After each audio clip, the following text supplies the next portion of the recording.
với gia đình và thiên lung in xin na gia đình huân rèn chàng thắt tắc kẹo e hình cho cả và thiên thu anh bớt lăng na huân lal pain huân rèn chàng mi hình ruột pe rau pui hình cái bọc cả amhasai hình ang huân trà mi cái tu và thiên cô mà lòng thuê hình là với gia đình và thiên thu in bớt lăng in lan tia cái hình nôm nát chụp thu pui đình in nô lên đình mồ ti thu pui mangin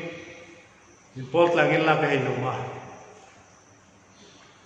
và thiên thu amasai này đi mấy ta luka bure trang som thum le parit na và thiên thu ti min lo hình ai thang ấy thế chun a vel gerasin mi hai rama mi po chun an tri ta be pek le ama chu an ko mai to ka fem hang ding an nge na chun longa achunga akir nok ta gerasin rama khorizo sukdam na thu ai to ka he lak su ani alal pa na thu atharin mal mi som pe ro se pathin ko ma tong trai na loi ne de mangai na le luin sin na sipdal pa kan pathin imi hai mi la kan thara imi hai lu la na in sin mi la thope ka imi la hi jing na le lom thu kan den che ni imi rin na anga ke ni kham lalpa nang kan hit ve the na ding che vaizana kan in pol khom na himal mi som ding in lungin sin na kan nge che ngai thatu hai po lung ri lalpa nang atharin cheng ding in lungin sin na kan nge che ni I thu hi nangin misuk hing pek thara mal mi som pek ding in ikura sandam tu isu men kan lan che ni amen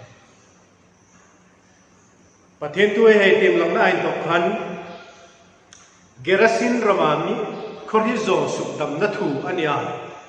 gerasin ti hi gedarin ti khamin anti thaka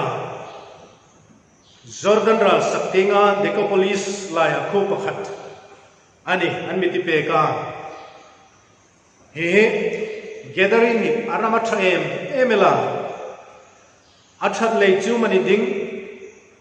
mi thim thet khanai mi hel pek dan lem chun Israel now hai ai gop ta ai to pa anung suk lai khan kanan raman lut ding to men lut ve num lova zo soroya kanan raman lut ding to ma lut ve num lova an chui tu mo si ko ma song dinga lo ngem tu hai Reuben namda Gad namda Manasseh namzat ve hai cheng na munani an lo tia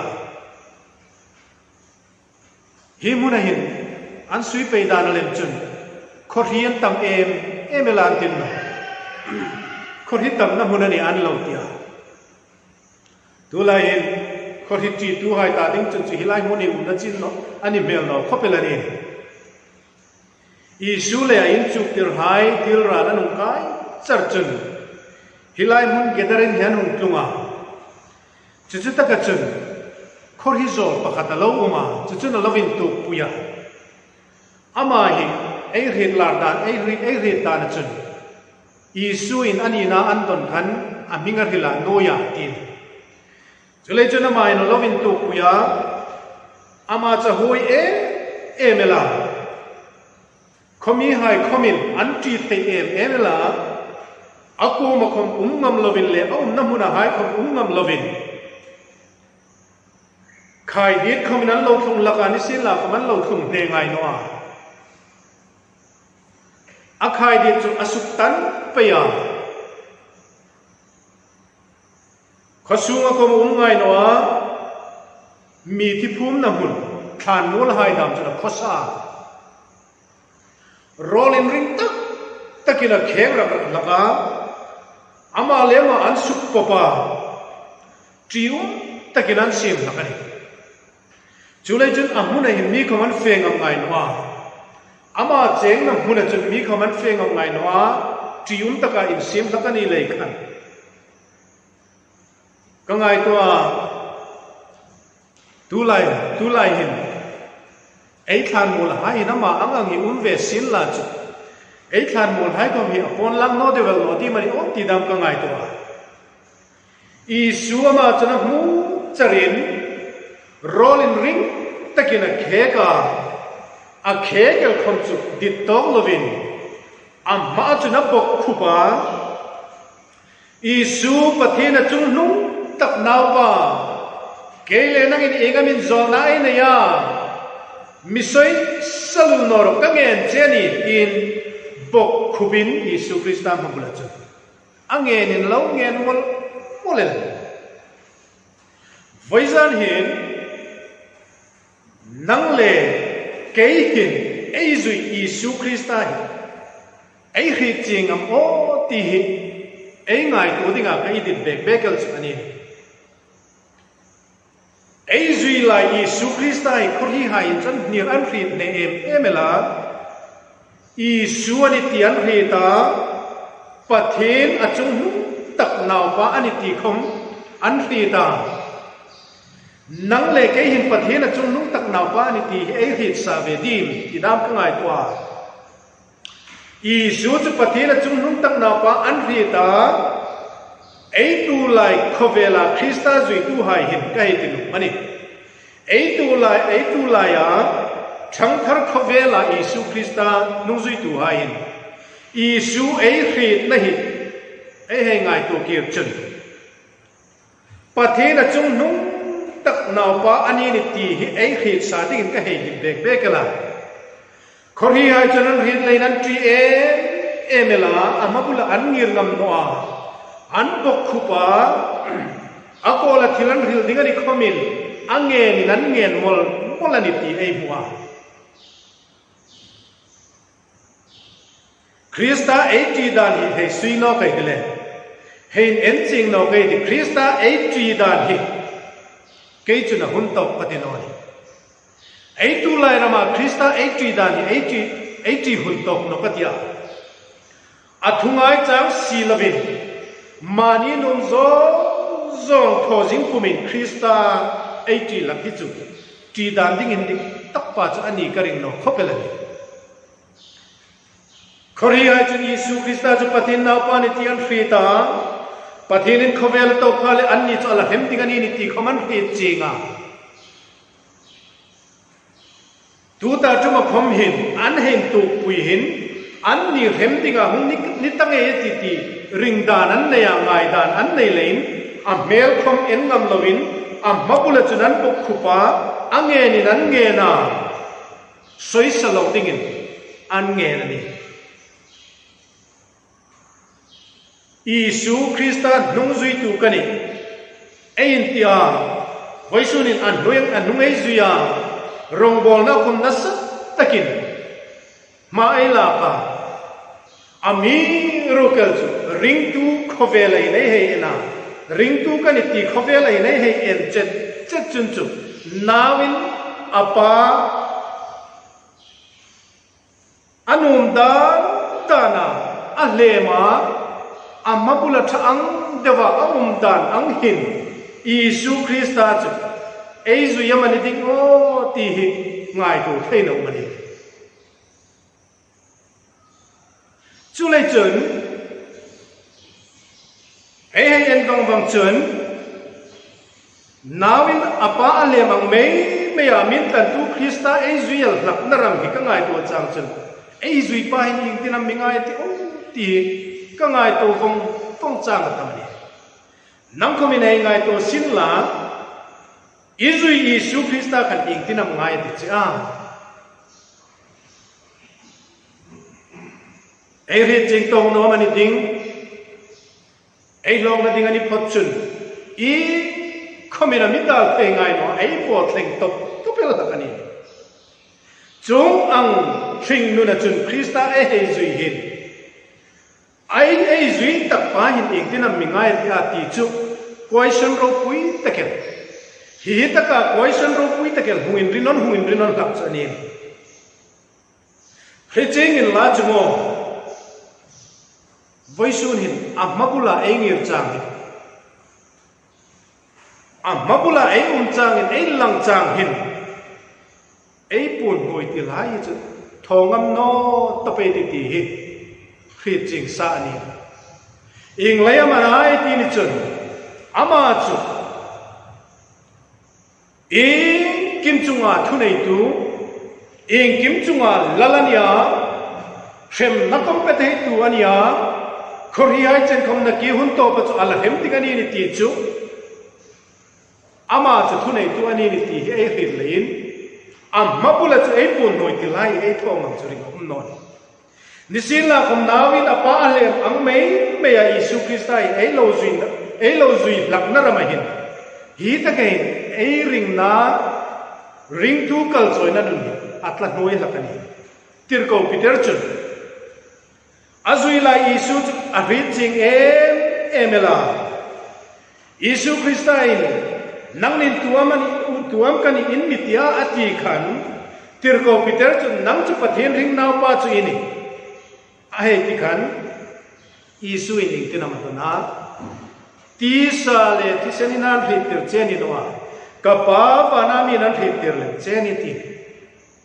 ti sa le ti sena Isu Krista rit na ramain cha soda dai ngai noa ti sa le ti sena Isu Krista rit na ramain Krista ei lo zui sot talwa kar khat khoma dai ngai noa ari ha wa bo pha tha ta le are no kel hakani chulai chun ti sa le ti sena Isu Krista rit na rama Krista zui hi ring tu hai thoding ani no ni ti hi ching takin ai te ni ei khobel ring nu nei ti sa le ti sena hung lin pha chun chu na mitel de ta ka chu azara lin talulain in azara lin talulain hu no chin pramanei tangai no a hum fongani ta lak lein Krista ei ri na khom ahum hum sa ta lein chu ta ka chun ahum li ta ahum li fong ta lak lein mani ti sa ri na ka ahum len ta ti sa mi ta hum par ta lei chun mani num dan mani dit dan in Krista chun zui ta le mai thoa mani le mani el le fu no kel lakanin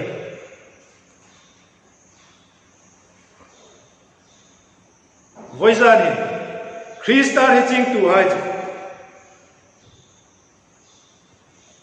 annum dana dingan kita no ti he anin he ching thaka Krista he chinga Krista num zui tu hai le Krista ta dinga in pe hai chun annum dana dingan kita no ti he anin he ching emela mana in chokan ni ta ti anin he chinga chu taka in tok chun rongan bola Krista nu anai zuya churama chun an rong bola lok ta emela in pezau takin har sat nale rin nakar khom nisila matingan fe peya mul phau na khom nisila Krista minglei nan ngai ne pa tur nading khom nisila turin homin kalan pen ka palo ni voisunin nang le ke Krista nu ei zui na le ama ei khin na ai to ba ei zui na hi ei khin ching tok no ma ni o ti ngai tu khop ani ni chu ei tu lai bo COVID-19 hi Fipwin le hin hi la in big in high kha big in high shamone ko ngai phak tan wa mani in lum sengamai cha hai simin sungkule chawa khosain bunai hai mangtola ilain ka ngai to lakani hi hun hiani Christian fit ching na in pa Krista fit ching na in pa ring tu tak hai mi ji huin lam na chu hi hun hiani Krista he ching tu ai le Krista he ching taka anung lo zui tu hai mi ji huin lam an lam na chu bigna le mun da ngai pathin thu voi tam ta kai ngai thlak ta lak ei ri ta sa lungrila en khol khom ta sa hai atakrama mang na hun mani in hamsuk na ram mani ke angira ka choi na ram alal pai na mi thoi lu ta ka ngai mundama sermon mo ngai thain ringna kalai choi na in sukhan na dingai mo ngai thak thak tan ei in hai uma mani ina in toka ei khat te na ding chun ei khit ta sa hai kha mangrua ei mang chu thil poi mo ta kel alo ni tani chú lấy chun hi mu này lalpa chun mi lo thui lu tanin ka hi tani hi hu này ani ti sa le ti sena rin na nilwa pa va na min an khri ti Krista hi ching na in lam na chu pa va na min an khri ti Krista khri ching na in lam na chu hi ta kai thing nu nai nan lam su la ani ni begin ei khar so ta le nga ya nei pol ko me ta ho ya ni trong trai thla da le Bible le in pol na nun khom atla noi ta ni nan lang bo ka pathian rol ngai thang ne kin khovelin lum le tan het cha ka in vir pui ko me ei tam ni nan lang ani a chen tam tak leng tu jingkar ei thang hara ei jana ko me mak san to min ei tho ma sa tak chi mana ing thu tharam ing chan chin tharam tin ei mobile ei en masat tak la hi le hin ani lal pa le in pol na nun chu voisun hin a hlanum so khopelani ni lal pa le in pol na nuna jing hun ei mang tangai no lal pa le in pol na nuna ei su ku chance ei nei na ka ei mang tangai no le ei ring tu nun ni tu lai atla noi be beng ni nan la apoi khopelani lalpa le in pol na nuna no chun Christian kal choi na nuna hin lalpa le in pol na nuna chu hin ching na ai ba kal choi no chun Christian in chang lin na ding ya ut si no ring twin dik tak hai chu ai dan hai en feel la en ching in la dan ding in dik tak chu ani ring no ai zui lai pathin hi e kim chunga thu nei tu ing kim chunga lalani ni ti hi ai khri ching sa ding in kai di be gala hingang hunani lalpain amin chutel ing lem ni ngati o ti ma ni le ma ni ein sui ki ro hi ti dong no mo me me la chu chu in sui ki ve hak chukari nga in sui ki ve chang hin tum iron la ka ipan sak pa mani ipan thlang pa mani iron chun ron sul rok la kita ing leya him hunahin hing ang beidong na hunahin hing ang harsan na hunahin lalpa na mi chui lu telam ni ngati o iti ani chun a chui lu tu che ko ma chun pathin ko ma chun in don ro ama in hil the che ring na klei choi na pui ting ting pan pe dinga lalpa hing ang huna ami chui lu khamani yel the ni ei mang ro ding lalpa na mi pek tak voitam tak big in a sermon hai down voitam takel la hai kom pathen la ei sapta ei lungri la ein khol khom hai ka tu im mang hun ani tu ang huna mang na chang khelawa isi tropel ani ni chun I tho sul le ding ani a bible ni tinam ni la vok pui na ra ram ka chang ne be in be tir ang me lo ni chung ang ring tu me ei lo ni chun ei tho sul le ding ani ti an ani gathering behind an khovel khosak na lungkham na leya Krista an ramai to ka suk dok dinga an lo nge na hi an tho sul le ter an tho sul ka ti Krista an puma cheng lo dinga an behind to ka fe mang dinga an lo nge na hi an tho sul an fang jong na lem sum dong na an chan le khom ni ani thei an lungri lan na le khom ani thei amiro kel chu mu thelan ne ni lai ing kim chunga thunei tu Christianity an hei fuk no a fe hai sing na chu no to pan an ran rul hai chunga thunei tu ani ni ti hi fe hai sing na chu an not so no ding ani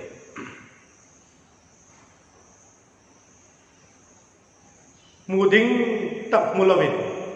mulo dingan hua Krista chu an chan tak nin ti an la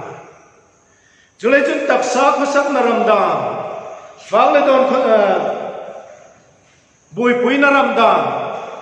silefen khofela khosak na ram ngai tu in Krista an lo non kha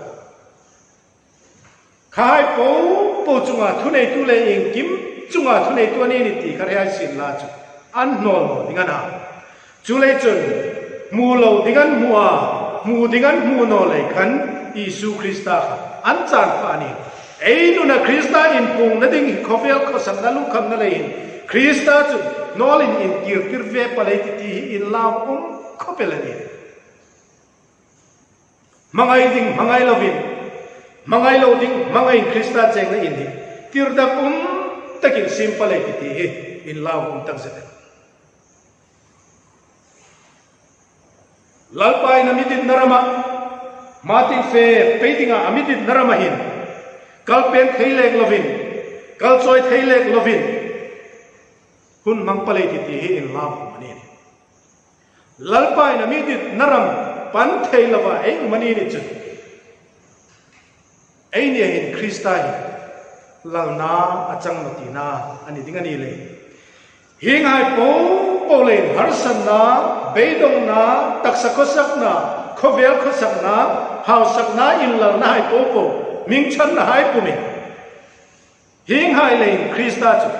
ei lo nol ve palelani ni chu tharau nu na ma son thei no ngai ta ei tharau nu chu trol zing alani tharau trol na mu na chu lim na no ni ti ane ching tu hai vong ni ngai tharau trol na mu na chu lim na no tharau trol na chu hadam na bok no ni tharau thang lo lim na le lom na tin mitam takin an lo song la nisin la khom lim na le lom na tin in vakin va khai sin la khom an hu no le mitam takel chu beidong na khuran lo tan anin chu le chun iring nu na in thok hin ming chan na hai da tak sako sak ngai tu na hai da khovel hau sam na lu kham na hai le Krista ilo nol ve ani ni chun Krista hi kalo nol ve ani ni chun mikir sanel sin la le Krista hi cheng khei lovin mikir sanel sin la le gedarin ni hai ang hin mikir san ve al sin la nang le ke hin im chang ta ei ta voi za ni una hai voi ing zam Krista hi ilo nol ta ka question koi mo tak takela ni Krista hi ching na hin nang ma huna la chang ve hakam Krista le in pol na nuna ila cheng khei zingam inuna la ha damam I tharau nun alan chang payam khovel khok sosak na lungkham na le Krista hi kheching lovin ilo nol vel di mani Krista hi kheching lovin lungkham na khosak na lungkham na de da faak le don lungkham na le da tak sain hoi na khosak na lungkham na le da mi Krista chu ilo nol vel di mani ti hi voizana into ei hei ngai tha numa ei hei thil num chu ani ngai tha tu hai po tharen lal pan mo so se ro sa cheu duin nunga lalum pui pathenin pam na ha sak dingin loi le de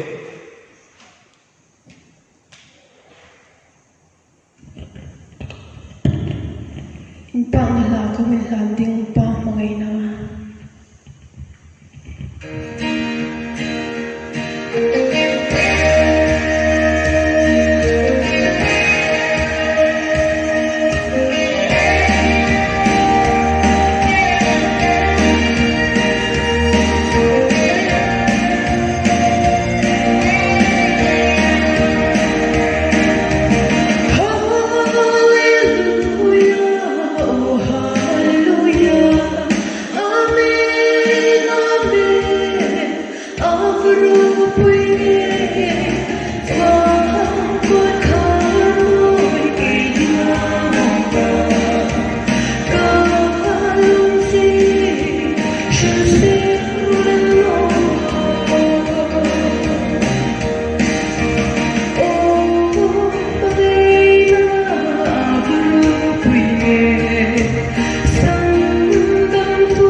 laman ni suat pe ko se